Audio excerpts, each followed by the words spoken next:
Hey guys, good morning. So we're going to go ahead and finish up with chapter 5 today. If you don't have your book, go ahead and pause the video so that you can get it started. Your only assignment tonight is going to be to finish a quiz.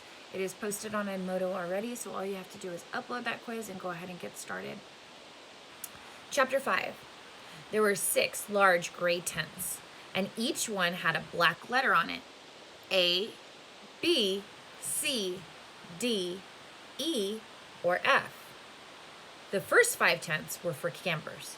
The counselors slept in F. Stanley was assigned to D tent. Mr. Pendanski was his counselor. "My name is easy to remember," said Mr. Pendanski as he shook hands with Stanley just outside the tent. 3 easy words. Pen, dance, key. Pendanski. Mr. Sir returned to the office. Mr. Pendanski was younger than Mr. Sir and not nearly as scary.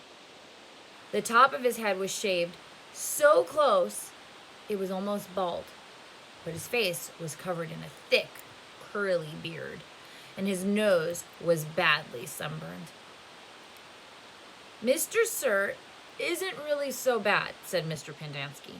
"He's just been in a bad mood ever since he quit smoking. The person you've got to worry about is the warden. There's really only one rule at Camp Green Lake. Don't upset the warden." Stanley nodded, as if he understood. "I want you to know, Stanley, that I respect you," Mr. Pendanski said. "I understand you've made some bad mistakes in your life. Otherwise, you wouldn't be here. But everyone makes mistakes. You may have done some bad things, but that doesn't mean you're a bad kid." Stanley nodded. It seemed pointless to try and tell his counselor that he was innocent. He figured that everybody probably said that. He didn't want Mr. Pendanski to think he had a bad attitude. "I'm going to help you turn your life around," said his counselor, "but you're going to have to help too. Can I count on your help?" "Yes, sir," Stanley said. Mr. Pendanski said, "Good," and patted Stanley on the back. 2 boys carrying a shovel were coming across the compound. Mr. Pendanski called to them, "Rex, Alan, I want you to come say hello to Stanley. He's the newest member of our team."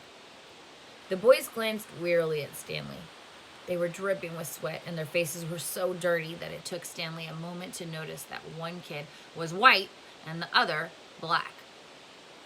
"What happened to Barf Bag?" asked the black kid. "Lewis is still in the hospital," said Mr. Pendanski. "He won't be returning." He told the boys to come shake Stanley's hand and introduce themselves like gentlemen. "Hi," the white kid grunted. "That's Alan," said Mr. Pendanski. "My name's not Alan," the boy said. "It's Squid, and that's X-Ray." "Hey," said X-Ray. He smiled and shook Stanley's hand. He wore glasses, but they were so dirty that Stanley wondered how he could see out of them. Mr. Pendanski told Alan to go to the rec hall and bring the other boys to meet Stanley. Then he led him inside the tent. There were 7 cots, each one less than 2 feet from the one next to it. "Which was Lewis's cot?" Mr. Pendanski asked.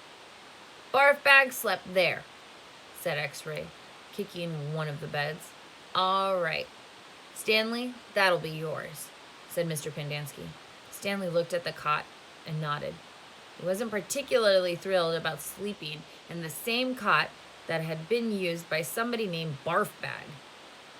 7 crates were stacked in 2 piles at one side of the tent. The open end of the crates faced outwards.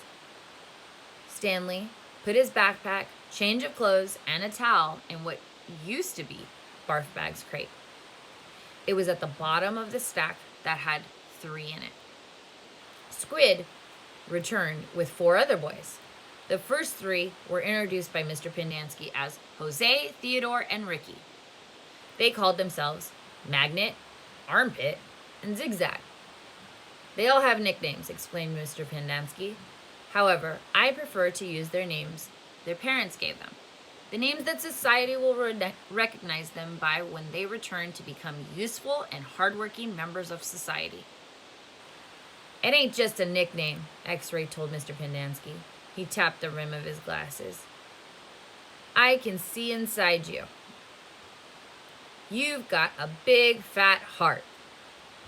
The last boy either didn't have a real name or else he didn't have a nickname. Both Mr. Pendanski and X-Ray called him Zero. You know why his name's Zero? Asked Mr. Pendanski. Because there's nothing inside his head. He smiled and playfully shook Zero's shoulder. Zero said nothing. And that's Mom, a boy said. Mr. Pendanski smiled at him. If it makes you feel any better to call me Mom, Theodore, go ahead and call me Mom. He turned to Stanley. If you have questions, Theodore will help you. You got that, Theodore? I'm depending on you.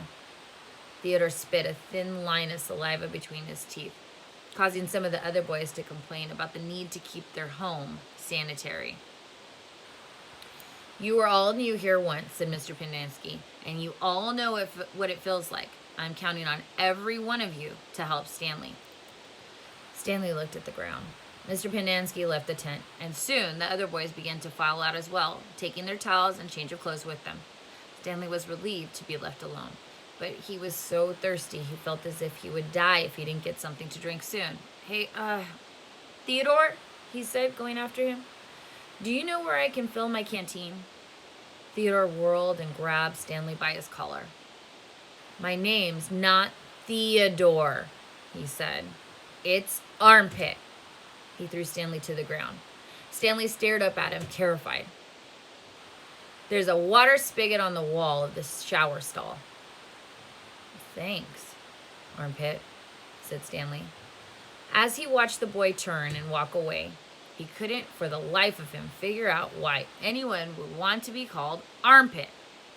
In a way, it made him feel a little better about having to sleep in a cot that had been used by somebody named Barf Bag.